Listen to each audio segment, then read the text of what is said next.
put him on his back. Thurston, right foot kick, down the ground, into the in goal almost. Hodgson cuts it off. Hodgson taken by Norton. He took him late. Marshall skips away. Marshall's still going. Marshall's got Richards coming up outside. Now inside. Richards pursued. He pushes Johnson away.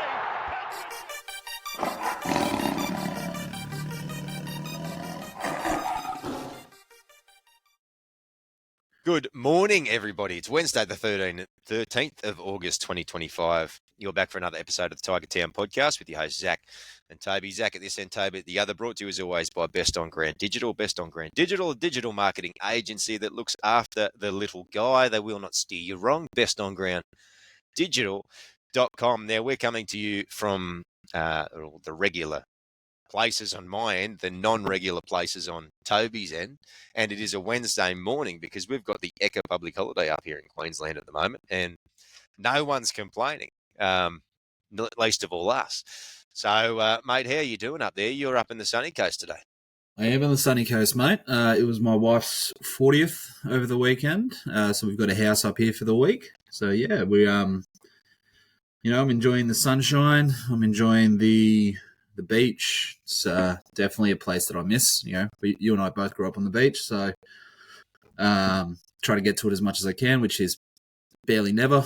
So, but yeah. And mate, your lovely wife turned 40, which obviously means, as it always does, that it's time for a trade-in, and you need to start looking at a younger model. Mate, have you had any luck looking around? What sort of age were you looking? Mate, someone mid-high 20s or whatnot? Or how does she feel about being put out to pasture? Has she come to terms with it yet? Or no, not really, but I think she's looking as well. So, you can't really blame her. I mean, she's in the twilight years, probably looking for something else, gets a bit bored. So, yeah, I mean, truth be told, she had that conversation with me on your wedding night, but she's playing the slow game there on the upgrade situation, I think. Yeah. So, yeah, look, slim pickings out there at the moment, I think. So, she just deals with it, and then we move on. For those playing at home, we're joking. Yeah, this is called Banter. Yes, and look, and if you haven't known it by now, Zach is a dickhead. Yeah, correct. I am. Yeah. And it's part of what makes the relationship between you and I, mate, so fruitful is that we can talk complete bullshit about one another for far too long. Anyway, this is a football podcast, specifically a Wests Tigers-based podcast. But speaking of Wests Tigers podcast itself, I was lucky enough to be asked to step in and do my very best to try to fill in the big shoes over at the West Tigers podcast on Sunday evening. Many of you would have had a listen to the episode that the boys invited me to jump on and give my 2 bobs worth for that. Thanks very much to Joel and Nick for having me there, and Gary and the other lads for making me feel welcome as well. It was awesome. It was an awesome experience. Second time doing a crossover, not the first time, I should say, doing a crossover pod of sorts. We obviously did our stuff with the West Tigers Unite at the start of the year around everything to do with the petition and the board changes and all that sort of stuff, which largely and thankfully has been just about completely put to bed by now. But, mate, good yarn. Did you have a chance to have a listen to the show yet? I did. I had a bit of one. I was kind of hoping for a video, if I'm being honest, kind of engage with that a little bit more than just a podcast. But it was very, very insightful. It's just good to hear different perspectives. We obviously listen to a lot of those boys a lot. But having you on there kind of giving your perspective kind of gives them the opportunity to switch up how they think as well. And then, it's always good to see how people think outside their lane. So that was good. Yeah. I really enjoyed it because you can tell that they know what they're doing, the boys over there, and just the way that the show runs and all that sort of stuff too. Different to the way that we do things at Tiger Town, and as people that listen to our show know, we like to riff a bit and we run off tangents and we sort of jump into ideas nice and in depth. And the boys over there, in some ways, a lot more structured, and it's good because the show and the idea discussion can flow really well. So no, mate, I loved it and enjoyed it. And we might have a couple of bits and pieces in the works coming up shortly. So those people who like that sort of thing, collaboration is all the rage in the Tiger Town podcasting space at the moment, and I'm all for it. Well, I mean, all West Tiger media is good media. So In our eyes, as we in say. our eyes. So, you know, Hey, just to get out there and, you know, rub shoulders with them. You know, they've obviously, I think they're on close to episode 400 and something. So Flying. they've been doing it for a lot longer than us, a lot longer. So it's just, you know, good to rub shoulders with some of these West Tiger podcast legends. You know what, boys? That's your plug. So if you don't like that and that's not good enough for you, that whole 60 seconds of airtime, bug you. Just kidding. Yeah, bugger. Nah, good stuff. Get on over and listen to that episode and everything else they put out if you can. A lot of stuff is being put out, I guess, across a lot of the podcasts at the moment. And this is an early show plug for all of them as opposed to the late wrap-up we tend to do. A lot's being put out in a variety of areas. You know, West Tigers Life as well is another one doing a lot of work in that space. So we, being consumers of content too, are in a pretty awesome space at the moment because, mate, almost every day there's a new discussion being put out with these primarily fan-led pods in the media. And for people like you and I know that a lot of people listening to our show, we can't get enough of the discussion. And I think that's the way that we all, in a lot of ways, I guess, from my perspective, show my fandom is through, you know, discussing how the club's going and all the inner and outer workings of it, I guess, along the way, and giving our insights. So, mates, it's a good time to be a Tigers fan from that perspective, for sure. Yeah, absolutely. I mean, I think it's fair to say that probably the Tigers fan base is probably one of the most passionate out there. We've had copious amounts of years of just shit. But yeah, we still stick around. We still throw our love behind the team. I guarantee you when we start really winning, you're going to see about the supporter base grow by about 20, 40, 50%. That does happen. But for those that stick around and really vocalise their love of the club and what we want to see happen, it's just, you know, sometimes you'll sort of, again, think of things in a different light. And, you know I am definitely one that gets a bit, let's say, heart before brain in terms of a lot of the times I say things about the club or about the league in general. But then you have someone like yourself who can sort of push that shit to the side and think of things logically, and makes me stop and think of things a bit more how things are, not how I want things to be. So yeah, it's good, and it beats as well. Excuse me, it beats the years of only hearing, I guess, us being bashed on 360 as content about our club. Yeah, and so don't worry. You know, all the podcasts that are putting content out do their fair share of bashing, and rightly so. But we'd like to think maybe there's a little bit more context or nuance behind some of it, where it's warranted and balanced out, perhaps with some positivity too, and more so at some times than others. But coming off the back of that win a couple of weeks ago into the bye, I think we've had this extended period of bliss, which has been nice. So a lot of positivity floating around at the moment, and a good chance for the side to completely ruin that on the weekend, but hopefully not. Yeah, we don't know what's going to happen on the weekend. As long as the boys go out there and put in a performance like we did against the Bulldogs, we're in for a damn fair chance. So I thought today, before we jump into having too much of a look at the Manly game, which we will a little bit later in the show, I just wanted to have a brief little look at our squad heading into next year, how things seem to be travelling at the moment, and I guess where we think any gaps might still remain, or anything that's particularly pressing. Mate, just on the surface of it, we look across 1 to 17 and even 1 to 30 in a lot of ways. I think we're looking at 4 spots at the moment, perhaps 3. It's hard to get clarity right now because we are seeing movements come and go, and there's not exactly a lot of there's not a lot of transparency about who is taking up what spot.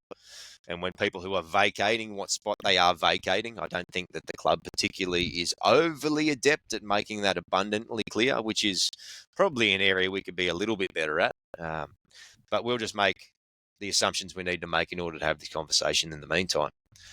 If we look across the squad more globally, where are you seeing that position-wise we're still needing to improve? Lock, I think. I think Lock's a big one at the moment. Like, I think, he was both our basically lift last week, but I think Twally showed that I think he's a prop, and he's a bloody good one at that at the moment. I think we need more of a ball playing lock, and we might have one that develops into that, but I think that's still one that we're kind of thin on, because with KPP coming next year, and Sam's obviously solidified his spot there. I think we've got a pretty good starting back row, which just the whole pack at the back just needs that extra lift. So I think that's kind of where we're skinny. I would say centre, but I think for the first time in a long time, I think we have that covered. Whether that's Dewey moving back there, or obviously we can talk a little bit more about his re-signing a little bit later on as well, or Makasini gets a taste and just runs with it. Who knows? But I think we can both agree Taylor's probably got that other spot locked down. All right, let's do it like this. Let's go position. Fullback first. We've got Dream Buller at the back, obviously. His backup clearly seems to be Tito. Yep. And beyond that, we've probably got the likes of, into next year, Luke Lelali'i as a backup option there too. Heath Mason, if we absolutely have to. So both of those guys are signed. So there is backups there, and there is backups there who have played first grade, albeit Luke not playing in that position in the starting fullback role, but he's played it well in Cup, even if he's not sitting there at the moment. So probably not a lot of discussion around fullback. Wing is an interesting one because Sulfa Atape has played wing for us in first grade in the past, but we would probably all agree that he was a centre first and foremost, and I think they tried to make him into a winger at one point. Yeah, but he's off to Catalans. Quite low. That's where I'm going. And he and then Charlie Staines now, who were wing options this year, even if Sol was quite further down on that wing depth chart, are obviously off. So if we look at who we actually do have, we've got Skelton and Tito, which are probably first choice at the moment. You mentioned Taylor, who is unsigned, who, we're all assuming will be. Doesn't appear as though all roads lead anywhere but a re-signing at the club, having just arrived and things going well so far. He can play wing, but I think we're agreeing he's probably more likely centre. Same with Hamasi. A lot of people talking about Marcy coming in on the wing is sometimes can be the case as a centre, but he's a centre. And I'm not a massive fan of bringing, and I know that this has been the traditional thinking. Oftentimes, if you've got a centre, bring him onto the wing if their game can suit that. I think for two reasons, I think it's silly. I think in the modern game, wing is not what wing used to be. Wing is a high. How should I frame it? There's a lot of demand through wingers these days. Wingers always were you put your worst player on the wing, particularly in junior footy. They did nothing. They did nothing. As we all know now, wingers have a pretty fundamental role, particularly out of the backfield. They've got to be quite good under the high ball. They're as big a target as they've ever been. And the other side of the coin with that, so it's not as if you could bring, say, a Mussy in for a couple of games or a couple of months on the wing, even though he can play wing and would do that job well, and just expect it to be an easy entry because wing is quite demanding these days. Yeah. The other side of the coin is if somebody is a specialist player, of which Hamasi is, he's a specialist centre in a lot of ways. Again, like I said, his skills are transferable to wing. He can play wing, but he is a centre. He plays centre. Yep. He has been developing as a centre, rugby and league, but primarily league. if you bring him into a first grade position, you in some ways are adding an extra layer of complexity to that debut by putting him in a position that he has not been developing in. And so, that traditional thought of bringing him onto a wing, I think, is kind of trumped by that. So it's a long way of saying he's probably an option like Taylor on the wing, but he's probably not an option we'll go with because No, we're probably hope going to we won't see. go with. Yeah, we're probably likely to see those guys fall into that 3-quarter line. That brings me right back around to going, okay, who have we got after Skelton and Tito next year? Like Luke. Yep. Well, he's obviously sitting in and around there. Isaac Thompson, who is currently unsigned. There's an assumption that we will re-sign him, and so I think we do. He's been going gangbusters in New South Wales Cup for the Maggies. Mate, anybody else beyond that?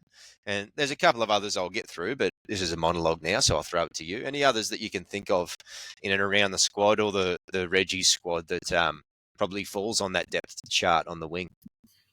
I know Mapapalangi's played a couple of games at wing, so he's definitely someone that could be used there. Staines, like you said, hasn't been re-signed, but there is talks that he'll get re-signed. Staines? Yeah. Staines going to France, mate. No, I thought Fartape was. They're both going to France. Well, there you go. Staines isn't 100% confirmed, but Staines is all but confirmed. Yeah, so. Yeah. So, and your point on Christian Mapapalangi, for sure, except Christian is primarily a centre 5'8" fullback. So he's one of those backline put him anywhere type players. So yeah, he could do a role like a Naden, I guess. But even Naden would be more centre wing specialist, I think, than what Christian is, because Christian is far more versatile, which, you can put those versatile players into positions, but they're probably not the specialists that you're looking for.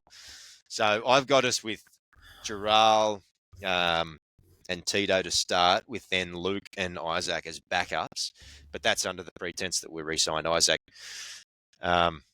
Does that leave us a bit short in the wing department? We have, we've got some of the juniors in terms of flag. So, I know Tavana's generally a fullback. Yeah. But he has played a bit of wing as well. So there's somebody that could fit the mould. Yep. Most definitely. But yeah, I think potentially we are a little bit. Oh, no. Forgot Alex Lobb. Sorry. Forgot Alex Lobb. You be careful. I'll put you on suspension. The lobster. Yeah, so look, it's probably... Yeah, I think we're probably a little bit skinny in the wing in some ways, but the other token, I know it's important. There's probably enough within that squad to cover a raft of injuries through that as well, I would argue. And you can even have that benefit with the wing and centre, whatnot, is where you could pick a centre back up and push a centre to wing. Here's an example. Let's say we've got Hamasi playing the house down and demanding selection early next year. And we've got Toa and Taylor playing reasonably well. Either Taylor or Hamasi could push out to a wing in the situation that we're required it in order to get all three of those guys in, because they are all adequate centres, and if they are all playing well, they could also do a role. So you do have that option as well when you do have a bit of versatility. And I think that there's a few of our players in our back line, particularly in that centre 3-quarter line, who do have versatility in them as well. So I guess that helps us to cover that area, and probably by virtue of that fact, it wouldn't be an area of need, I don't think. Well, I'm just looking there now, and there's no one really that, you talk about, Richo talks about shaking the tree and seeing what falls out. Can't really see anything that's going to stand out as a backup. You've got your likes of, potentially bringing Tommy Talau back. He's off contract. While you raise your nose at that, he still did a service when he had to. You got Hayes Dunster, who was actually quite on fire until he got injured. I guess and I think, and it might be where you're going, is the discussion then really anybody we're going to bring in? Is it really going to upgrade on what we've already got? Because I don't think it's going to upgrade. I think what it's going to do is it's going to replace what we're going to lose. Yeah, and in that situation, if Luke Lealii and Isaac Thompson are starting on the wing for New South Wales Cup, which they are this weekend, and they're our backups, and we've got Tito and Skelton starting in firsts, and we still don't have a spot for Hamasi and whatnot. Where do these guys play? If we were to sign one or two more wingers, where are they playing? Like Massey Cup? So, and you spoke about Tino Tavana, obviously in Flegg. And there's a few other names floating around there as well as options. There's only a certain number of wing spots at sufficient understudy level grades that we could host wingers, isn't there? Yeah. You don't really call a winger straight out of Flegg into first grade, hardly ever. Normally Cup is that step, and you've had two Cup wingers are the next in line. So, yeah, I don't want to get bogged down on wing too much. And I think to the point of the names that you're talking about, no one really jumps out as let's get that player in. And No. And we're all chuffed with Tito, and I think we can all agree that Skelton is an asset, even if he is a bit of rocks and diamonds still at times. So not really an area where we need to spend a whole lot of energy or money upgrading at the moment, I don't think, even though we have lost a decent backup in Charlie. Mm. No, I wasn't where I was putting my money into it, so... Right, we've spoken centres a bit. We won't bang on forever about it. The centres at the start of next year are clearly going to be Stafford, Toa, Hamasi, Marcassini, Taylor May, and 3 doesn't go into 2. Obviously, the inside running is going to be incumbency. We're making assumptions that we re-sign Taylor. He's not currently signed for 26. For those wondering, Stafford Toa is signed for 26. So we'll talk about Stafford Toa extending and has he extended, has he not extended? He hasn't extended. All that talk was about him coming off contract November 1, and that's where it is. So I'll ask you firstly, it's probably a bit hard to say because we don't know where Hamasi is at.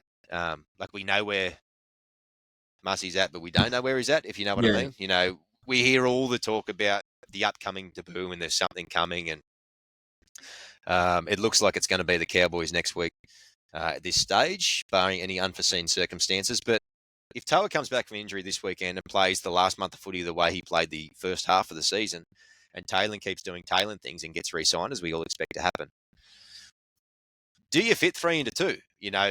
Is that simply a case of going, righto, Hamasi, well, the benefit here is that we don't need to rush you and you can do half a season in Cup and we'll see where the chips fall. Yeah. Who's your starting centre pairing? And is that an easy question to answer? No, not at this point in time. Not at this point in time. It is definitely not an easy question. Mainly because there's just so many unknowns. You're talking if you're talking literally what you said there happens in terms of Taylor May re-signs, keeps playing the way he is, and Toa finds form, incumbency has to come into play there. And so again, I mentioned it, a few months back. I didn't want to see Hamasi rushed. It's happened too often. There was big raps on Folletti, and he was kind of rushed, and then he's never really found form. I don't want to see that happen to Hamasi. And again, we've seen him against men. We don't think it's going to be a problem.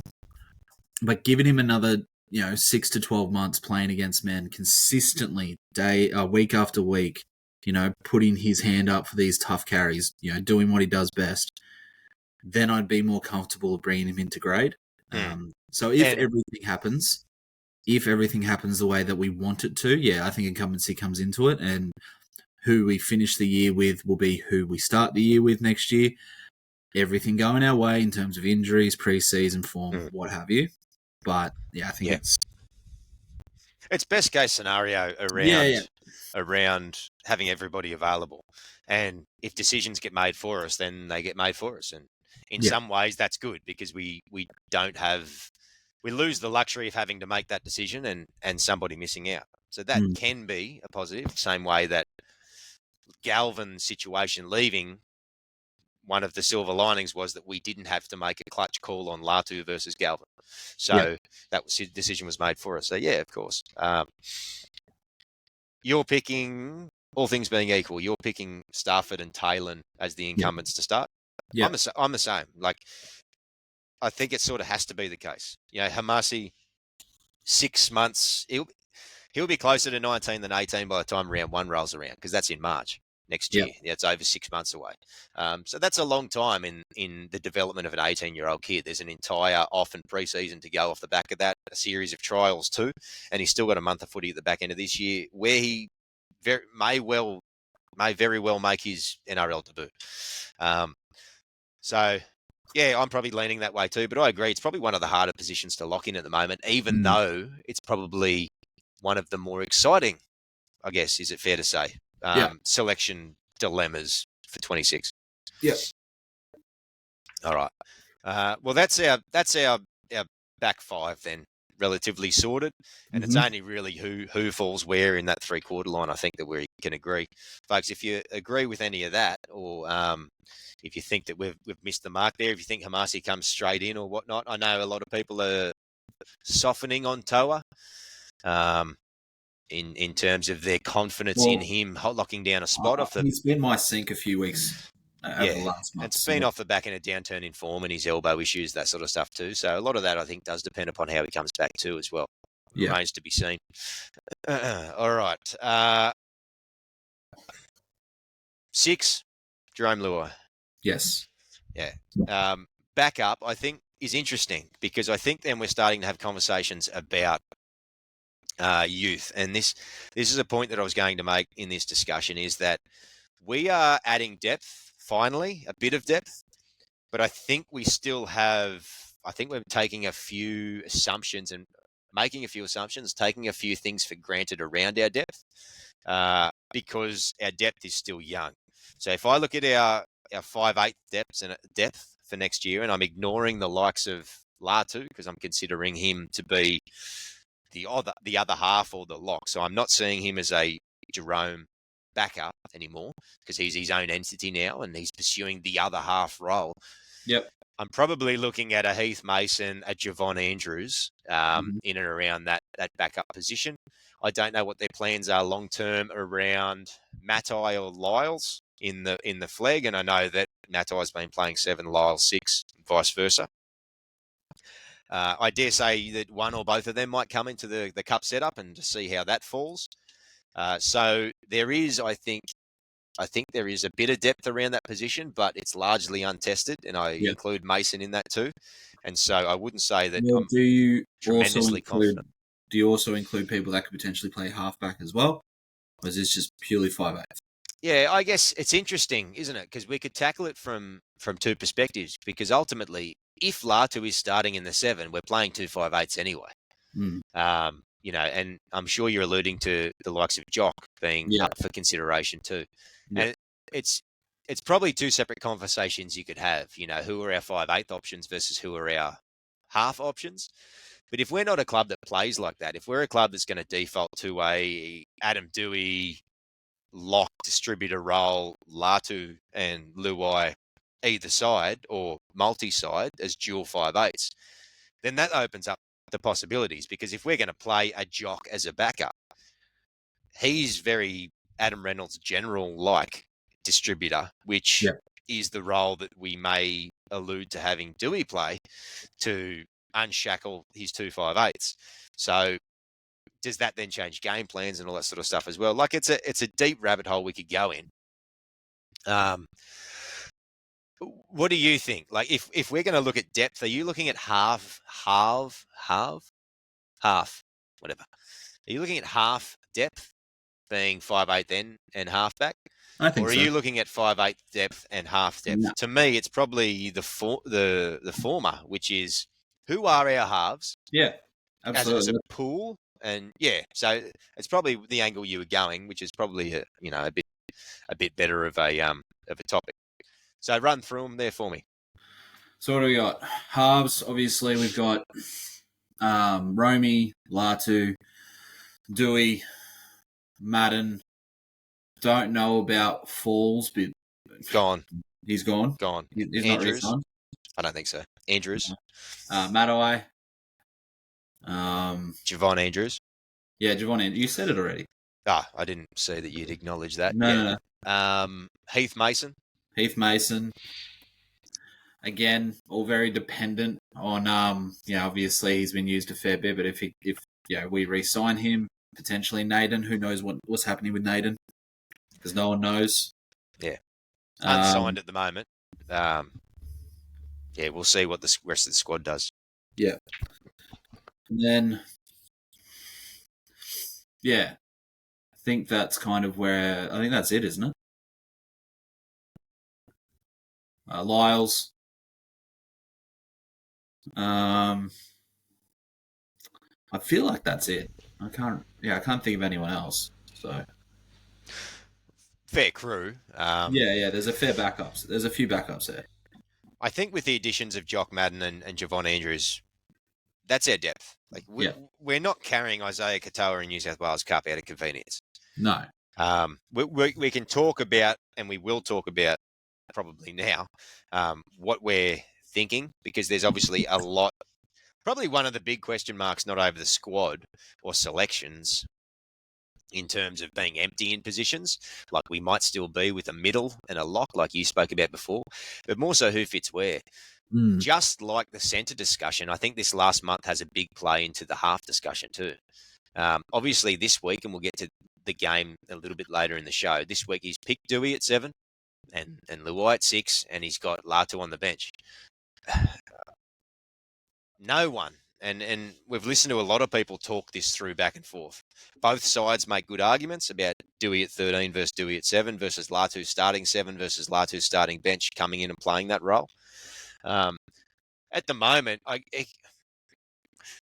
it's kind of hard to argue with the Bulldogs formula, but it's such a small sample size of n equals 1. So we won't know anything in terms of the effectiveness of Dewey at 7, and more so probably Dewey's consistent downfall with himself and as he plays in a team is game-to-game consistency. Sorry, just back up there. What do you mean the Bulldogs formula? The way that we played against the Bulldogs, which was Dewey playing 7. I thought you meant copying the Bulldogs. I'm like, what? No, I mean the way that we played against the Bulldogs, which was Dewey coming from the lock position into the 7 position, which has a lot of similarities in the modern game, but obviously is a different position. So I'm not prepared to like the centre position. Probably even less so than the centre position. I'm not locking anyone into 7 to start next year. I would love it to be Latu, to be honest, because I think he's at a point where he can learn from that position. But if the side is better served with Dewey playing 7, then that's where it's going to be. A lot of questions there still. Yeah, I think there's just too many unknowns. Like, when, Latu had that, barnstormer of a game against the Roosters, we're all like, he's been unlocked. And then, he went into a shell a little bit again, but is that coaching? Is that him trying to be something he's not? Who knows? I think there's still a lot that Latu needs to find out about his game. Like, a lot. And I highly doubt it's going to happen in 4 games. I highly doubt it. So I can't see him being the starting. I think maybe he'll get the first crack there next year. And, I hope he does, because that is, we're both on the same page that he is our future in terms of a half. But just him being so young and him not really, like, it's very, very clear based on the sample size we have of him. And again, he's played, 5 full first grade games in his life, and, at half. And, that's not a lot to go off. And that's not a lot for a young half to find his form yet. So, yeah, I think, again, there's just too many unknowns. I was going to pull up Izzy Katoa for a second, because a point I wanted to mention is that people have been talking about Isaiah Katoa for a number of years, right? Yeah. But I'm just having some issues with the internet for whatever reason. I'll carry on. People haven't been talking about Isaiah Katoa being elite or top shelf until this year. I know that Johns and a lot of commentators have been big on Isaiah Katoa, but he hasn't actually put forward an elite season until this year. I know he's been good and he's had numbers.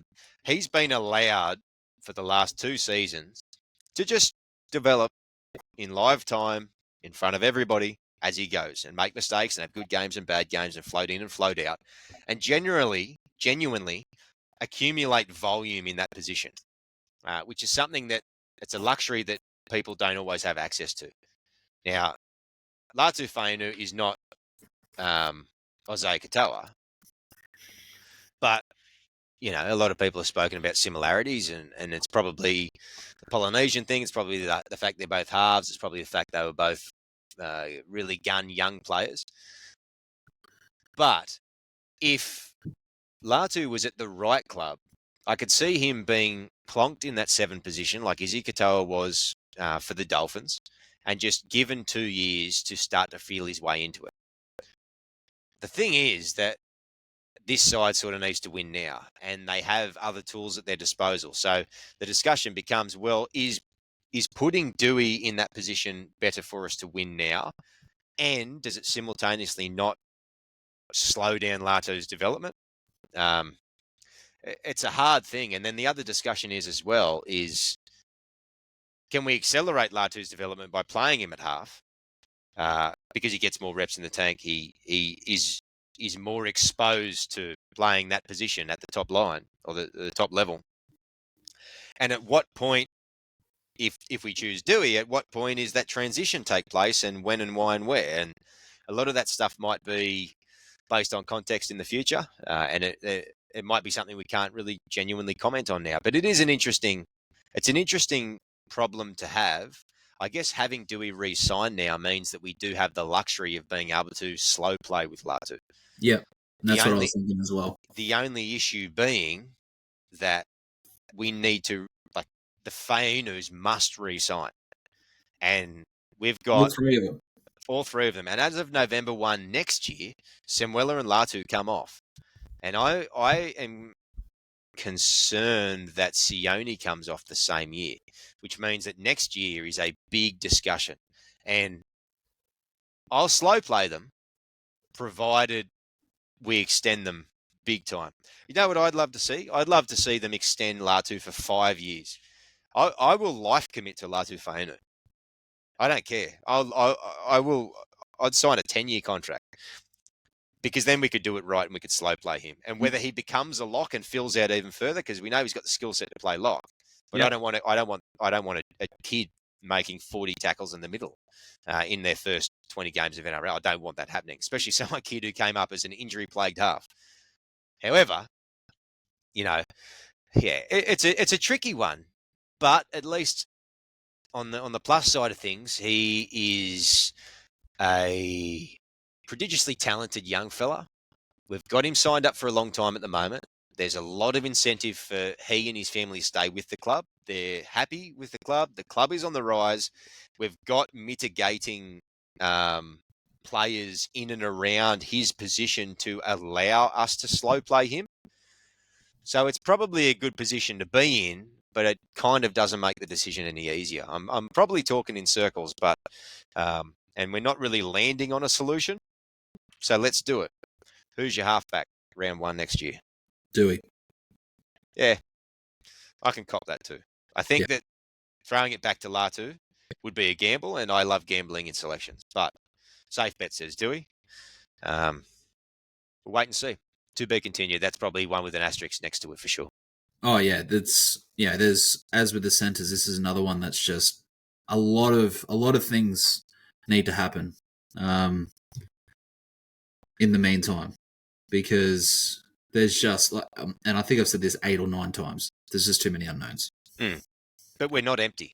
So for X number of years, we've a lot of our selection problems are because we've been empty, or we've been trying to find someone who we think could do a satisfactory job. This is not that, and it's the same with the centers, which is it's a different situation for us to be in a lot of ways. Yeah, it's not like we're sitting there going, shit, we need someone now to cover this and that and that. It's like, who do we put there so that we're setting ourselves up for the future while not negating the present? Yeah, perfect. You summed that up perfectly. How do we get the best out of the short, medium, and long term with our selections, and how does that look? Yeah, 100%. Well done. I like that. Oh, right. Did you just say well done to me? I think that's the first time I've heard that. Shut up. All right. I can't have you, mate, feeling your head won't fit in the screen if I'm not careful. It's pretty big. Pretty bald too. So Very bald. the next one though is different, which is, from my perspective, we're still missing a middle. The engine room is not what it needs to be. I know that we have players that can step up in on occasion. We need better players. Oh, we're missing something, and I spoke about it on the West Tigers podcast on Sunday. I spoke about momentum changes, and I've spoken to you about this before. Mm-hmm. And I think we might have even mentioned it on the pod last week. Is I think we need at least one in our 17, preferably the 13. We need an artificial momentum changer. And I use the example of a Spencer Leniu. Even though he's the low-hanging fruit, we're not signing Spencer Leniu, but someone in that mould, someone who can be impactful in short minutes on both sides of the ball, someone who has the capacity to, not necessarily will always, but has the capacity to shift momentum towards your team. Because I think the better teams have a handful of these players that when they are up against it, these players off their own back can have a moment or two, bang, that shifts momentum back in order for that team to then jump back into their groove and play the game out. Well, I agree with you, but I don't agree that it needs to be in the starting 13. I agree that it needs to come off the bench. I think you said at the start of the year, and I went against you, but I think you are right in the fact that that's Pole off the bench. Pole's definitely gone. I think he's gone backwards. I didn't want to say backwards, but I think he's gone backwards in terms of his control, and also his laziness has definitely creeped in. Whether that's fitness, whether that's injury, I don't know. I'm hoping it's injury, and this week has given him a little bit of a rest, and we see some of that early form. Like, I won't call it laziness. I'll call it moments of complacency. Yeah, potato. There's a difference from the way that I'm framing it, but that's all right. But I actually think we have our starting front row, and I base that purely on the last few games that I've seen him play, and that is Alex Twal.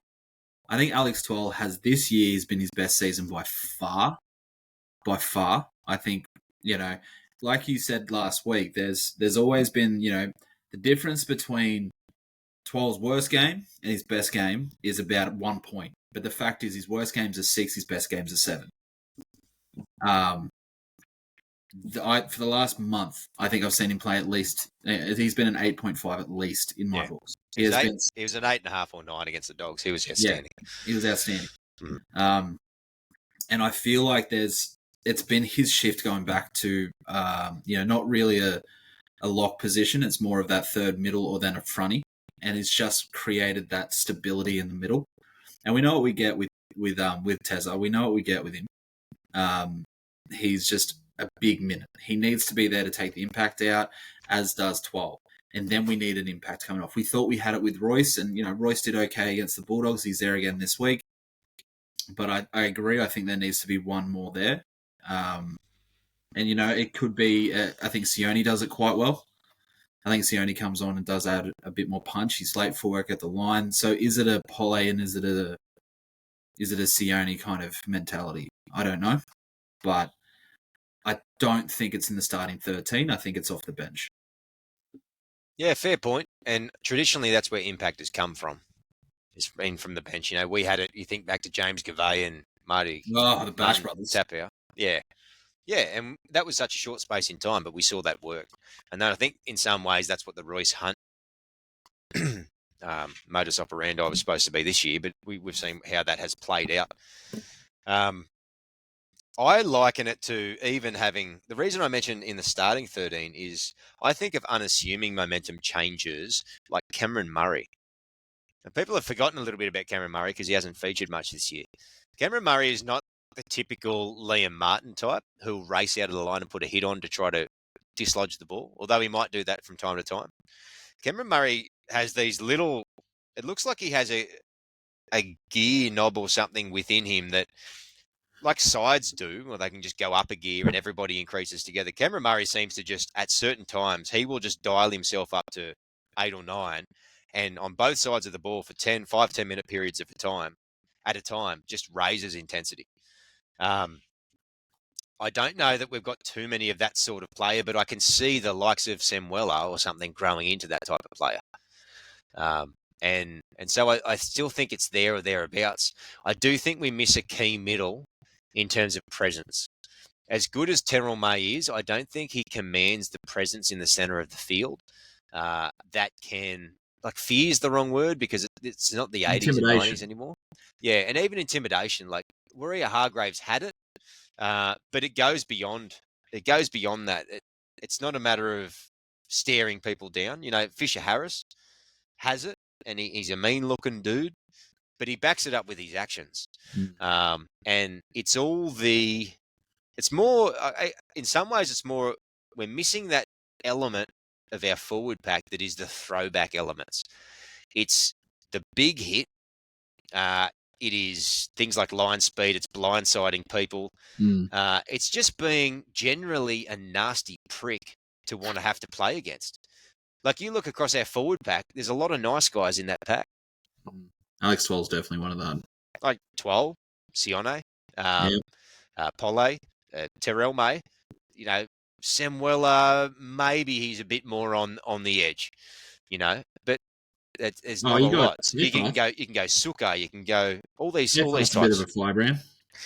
Seyfarth is a bit of a firebrand, but he's got all the attitude and none of the execution. Like he just, if you put Seyfarth's attitude into Bolle, he's a problem. Like, he starts to become a problem you don't want to come up against. So a little bit less nice guy and a little bit more Alex Twell versus the Dogs. So the thing I mentioned then is, I think that we need to add that in. I don't know where it comes from. I know that Peter Tateo that's been playing in the Magpies has been doing all right things. Come across from Canberra, came onto the bench in Carp, has forced his way in the starting side, and seems to have that ability to bring impact on both sides of the ball during periods of a game. Because we still have moments where, if the other side dials it up to 9 or 10, we just basically bend over and hang on for dear life. That is our current game plan, I find. We don't have the capacity to push back, match it and overcome them.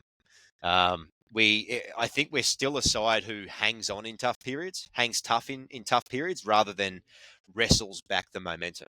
And I don't like that, because that is hoping that the other side eventually will make a mistake or yield or do something silly and give us back the momentum there. You know that I bang on constantly about momentum, and absolutely, yeah, and how rugby league in the modern day is a momentum-based game. And I think the more people we have in our side who can put momentum in our corner, at any point in the game, at any time, for any reason, especially when we're up against it, I think that the better that puts us in a position to win football games moving forward. And I think that the front row and the engine room is an area we really need that to happen. Yeah. Okay. Second row. We've got them. We've got the starting regardless. Yeah. Sam, KPP. And I think, I do think that we've got some good youth coming through that, your Sakuras, Broadalows, that can definitely play. Broadalow's been moved to the centre now. Yeah, I did see that. He's moved to prop, but he started off in the back row. Yeah, but he has sort of fallen off a little bit in some ways. Unfortunately, another backup is Charlie Murray. Suka is another.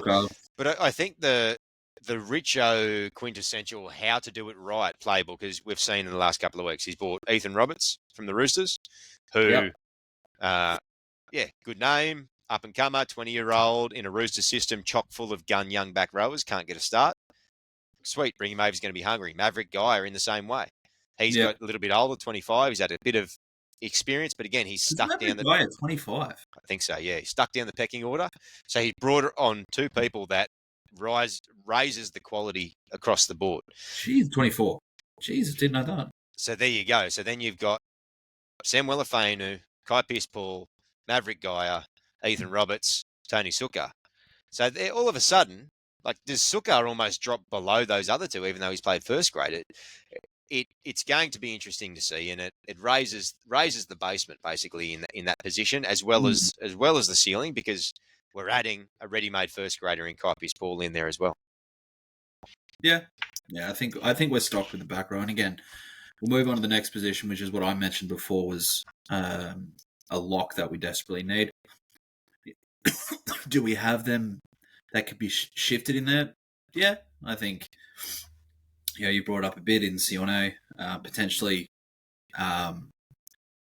Teza could move there in a pinch as well. But I don't think we have anyone that is knocking down the door, and there's no one on the horizon that I can see that is knocking down the door to make that happen. So that's the one where I think we're sort of lacking a fair bit. I don't think we have a ready-made lock. I don't think there is. I can't think of anyone in the juniors that's knocking on the door that we could develop into that. So depends how you want to play too. Yeah, we could again. Andrews is definitely an option there as well. So Javon Andrews, yeah, in the future, he's a big body. Yeah, he is, but maybe, I don't know. I haven't even thought about that. Maybe, but it depends how you want to play too. Like, we traditionally have played a heavy middle for a long time. We're doing it again on the weekend. When I say that, I mean 3 props. Yeah. For those wondering, and like Melbourne have done that for a long time too. I think True. they've been playing Liero there a little bit lately. Liero is not a passer. Liero is a smaller frame than people think, and he hits above his pay grade, like Radley does. Yeah. Radley's not a passer. Well, yeah, true. He's a small middle. Whereas someone like Dylan Walker, who's been coming on for Para, he's a centre come 5'8". Now he's playing that position. So he's more of that more Kurt Mann style, smaller, dynamic, pass, play make, triple threat.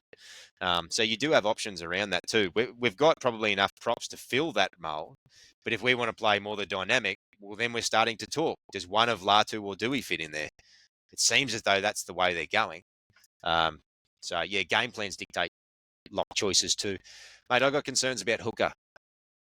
Appy should not be playing 80 minutes. I don't want to be carrying a specialist hooker on the bench, which rules out Tristan Hope. We know that Haywood will be sniffing around next year, which is pleasing. Mm-hmm.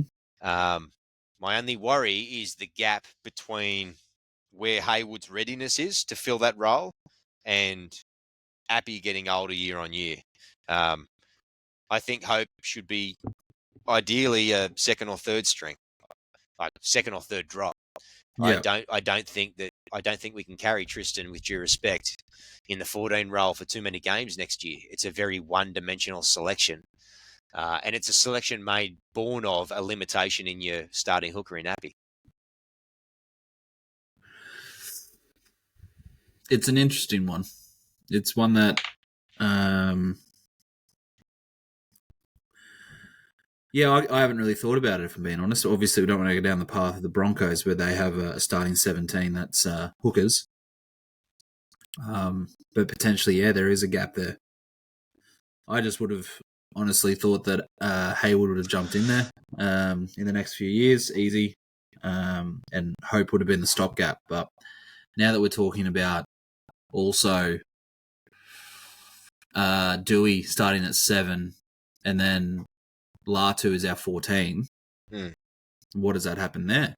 Yeah. So Latu can play 14, but if your goal is to get Latu on in the middle and then into the halves or something in the game, you don't put him in hooker. You don't put him a hooker. So, yeah, and I think that's why Charlie Murray is getting a run.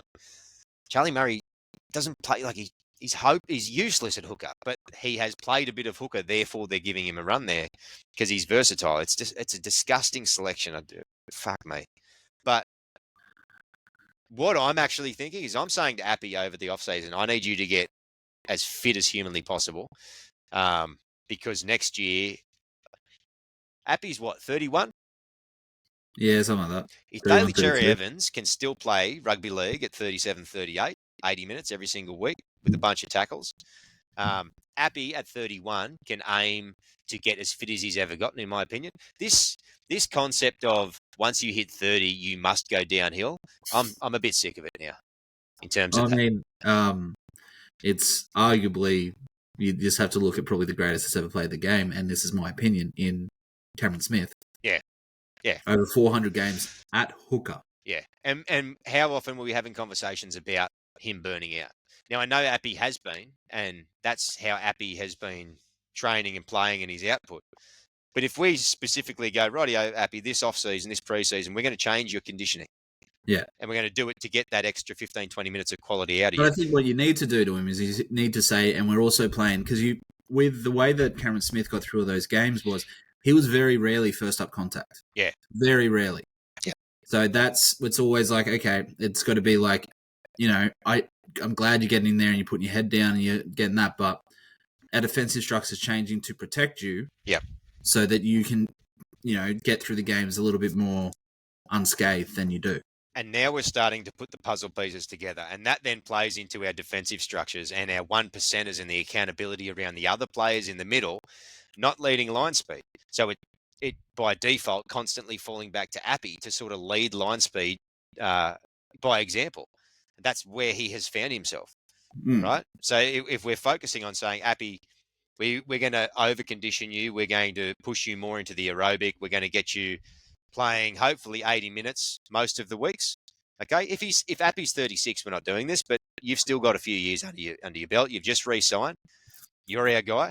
Then I'm going to need you to do a bit more to help protect Appy. We push him wider. We need an extra 1 or 2 steps out of every one of you for most of the game, because otherwise Appy's going to be the one to shoot, and he's going to burn himself out. And it would allow Appy to sort of keep a little bit more in reserve over the course of his games, which I think will strengthen too, because he can start to then learn about, okay, I don't need to front load my energy in this game because I'm going to be better served when everyone's tired later on anyway. And it serves me best in conserving energy. So I think we can manipulate how we use players, and I think we're going to have to get the best out of Appy, because a bench that carries a specialist hooker to play 15, 20 minutes a game, I don't think is a very smart use of our interchanges. No, not at all. All right, mate. We can push on to talking about more depth and whatnot around that. I think that there's still, for me, we're probably looking as settled as we ever had heading into a new year, and that's exciting for me. But there's clearly still a few gaps there. Is there anything we haven't mentioned?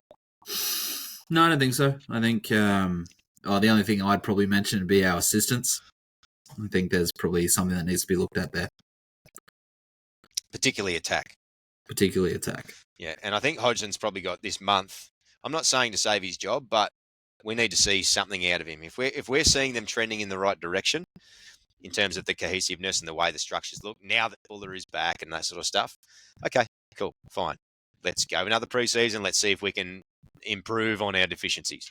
Yeah. But if we continue just to flounder and look all at sea all the way up until round 27, then a discussion needs to be had.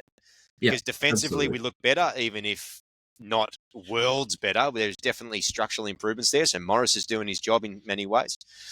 Need improvement. I agree with you, mate. We will have a quick Toby's Pathway chat, but let's just jump into the Seagulls preview very quickly as well. 2 p.m. Sunday. We're getting a lot of Sunday games at the moment, which is good. We were discussing out at Allianz for whatever reason. It's our Indigenous game, which should be good in our Indigenous strip. We line up as follows: Buller at fullback, Taruva and Skelton on the wings. Taylor May and Stafford-Toa returns from being dropped, rested, whatever you might say. In the other centres, we've got Jerome Lua and Adam Dewey starts in the 7 this week. Terrell May and Funua Bole start as the starting props back to the start of the season. Coruscant is the hooker. Samuel Fainu is partnered by his brother Sione on the other edge. We've then got Twal in lock. Bit of a throwback to the start of the year when we're playing that heavy middle. We've then got Latu at 14, Royce Hunt in 15, Charlie Murray at 16, Tony Sukkar at 17. The extended bench is Heath Mason at 18, Naden, Kit, Leila Lee, Luke, Leila Lee, and Christian Mapapalangi. Man, some of these boys are testing out my pronunciations, but I got away with it this week. All right, Seagulls. This is a game we can win. Do we win? Yes. Okay. How? Why? I think there's been some clear deficiencies on their edges lately. I think while he has been, I think he's easily been probably one of their best. I think Ruben Garrick is getting caught out a couple of times in defence. So I think he plays on the left, if I remember correctly. So a lot of traffic needs to go down the right. And I think that's where Sione is going to be playing. So I think we've got to drive a lot of heavy traffic their way to set up for the left. And then obviously get Skelton one-on-one with, I think it's Saab. And who can be like amazing high fly. And I think that's going to be actually an issue for us. I think they're going to put a lot of bombs up for him, given Skelton's deficiencies under the high ball and the fact that Jason Saab basically can catch a ball with his pinch your fingers there. So I think that's going to be an issue, but it's also going to be an issue for them because we know what Skelton can do in terms of his bulldozing effect. And I think he's going to, and my bold prediction, he's going to get a hat trick. So No. No, Skelton. Okay. What's your scoreline? I've got us at like 22-10. Okay. It's interesting, this one, isn't it? Because they are two pretty sporadic teams in a lot of ways. Mm. And I wouldn't be surprised if Manly come out and beat us 42-10. Zip. Yeah. I'd probably be more surprised if we did it, to be honest, because we haven't really put together too many performances like that. But you got to back them in, form guide and everything. It's really annoying because they look good in that back line. If Tommy Talau was sitting in there filling in for Lehigh Hopewadi, I'd probably feel a little bit better, given that we know what to expect from him. I think that this is one of those no-frills forward packs that we're coming up against, that we look on paper and go, we will walk them, and then they will look back at us and go, let's show them what to do. Yeah, they'll lift for the game. Yeah, I'm concerned that the old heads in that forward pack will see it as a challenge and try to get it over us. I think they did it last time too. Is it Manly? It probably is Manly I'm thinking about that did it to us last time. Yeah, so I think that's where we need to be big. I think if we're big through the middle, then we cut down their chances to do much at all. The likes of Turbo, Garrick, Lehigh, Saab, Cooler, like all of them, they're all front runners. If they've got space, time, speed, and quick play the balls, then that's when they do their shit.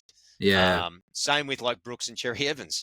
Like both of those halves are epic when the game's going their way. And when they're short on time and when they're challenged, I know it's a cliche, but they don't necessarily go to water, but the side doesn't look as good. So I think we need to look beyond the back line that looks pretty good and smash them through the middle. Physically, I think that they'll hold up all right. There are a lot of hard seasoned vets in there. So I think we run them ragged. And I look at Lodge and Takeaho and Tavanga and Waddell. I don't see a fit side. Well, I think that's where we need to get them. So do we work them left to right? Do we spread the ball? Don't know, because they are quite quick and so they'll swallow us up on the edges. Okay, what do we do? I'm probably thinking we turn them around a lot early. Tackle 3, 4. If we're going to play a boring first 20, like Benji has liked to do for a lot of the season, I say go really lean into conservative and try to pin them in the corners and make their forwards work. I would then probably smash Cherry Evans in defence. So make him do a shitload, because if we're going to load up on Brooks by fatiguing Cherry Evans, that puts Brooks in sink or swim. And Brooks is not a clutch player. Touch wood. Okay, you probably kick a game-winning field goal. I'm not saying Brooksy can't do it. I'm saying that when the blowtorch is on, I'm probably betting against Brooksy than I'm betting for him. And I love Luke Brooks. I don't know. That's what I'm thinking. So back the boys, back them home. It's a shame it's at Allianz. I've got us winning a tight one, 28-22. And in terms of bold prediction,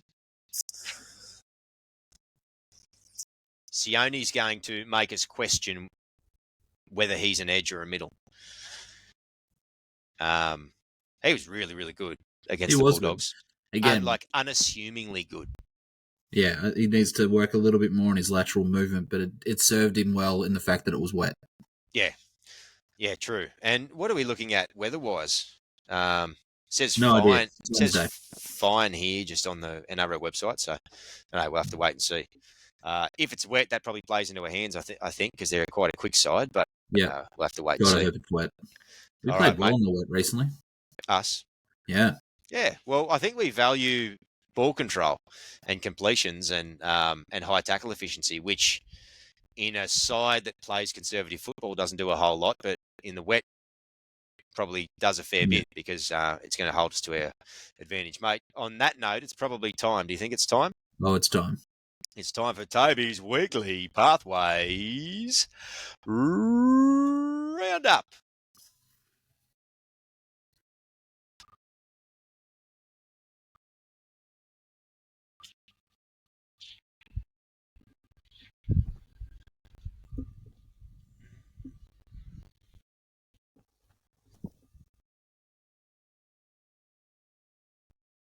You're a fucking muppet. I'm not. I had to try to stall it because for everybody wondering why they don't ever get the timing right on that intro, I have to press play at a certain time and there's a really annoying lag on it. And what have I done? I've done this all year with this theme song and I haven't got it right yet. So I No, yeah. apologize. Maybe next Yeah. year we'll actually up our quality output a bit. Anyway, mate, over to you. So we'll start with, because obviously the men had the bye this week in terms of New South Wales Cup. So we'll start off with the women. So we're now 0-6, going down to the Knights up there 30-6. I was only 10-6 at half time, and then they put 20 on us, I think, in the first 20 minutes of that second half. So, yeah, good on you, Noddy. You're doing a great job with them, mate. And then we'll go into a bit more of a nicer note.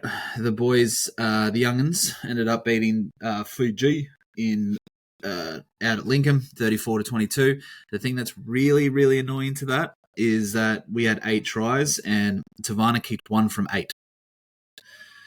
Literally, 1 from 8. So that's annoying. But it's a win is a win, and I think that puts us within shooting distance of the... does it put us within shooting distance? I think it does. What are we on the ladder for them now? So Jersey Flag, we are 7th. So you said they take the top 6, don't you? So, or was that New South Wales Cup? They take the top 6. You're on mute because your mic's up, dude. Sorry. Yeah, I think it's a top 5, not a top 6 after all.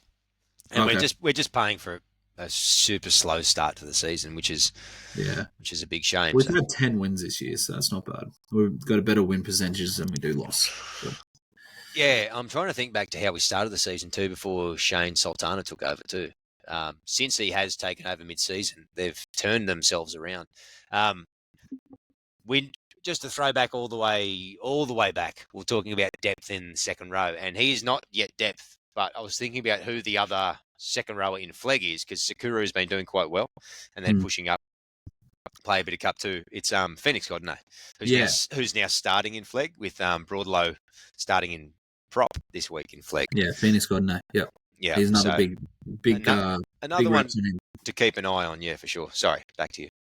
No, that's it. Done and dusted. Done. Just a quick one. Mate, rightio. Well, no game to review this week, but we got through. Good chance to have a bit of squad talk, which was good. I think we know the lay of the land there now. Richo's still got a bit of work to do in the off-season, no doubt. I dare say we're probably going to see another couple that we don't suspect maybe move on. And then hopefully off the back of that, we've still got a few spots to fill. I'm looking forward to hopefully seeing a couple of decent depth / even holding out hope for a non-depth, maybe a starting 13 signing. I don't know who that is or what that might look like, but it would be good to see. Taylor May obviously being the other re-signing that we're all hanging out for too.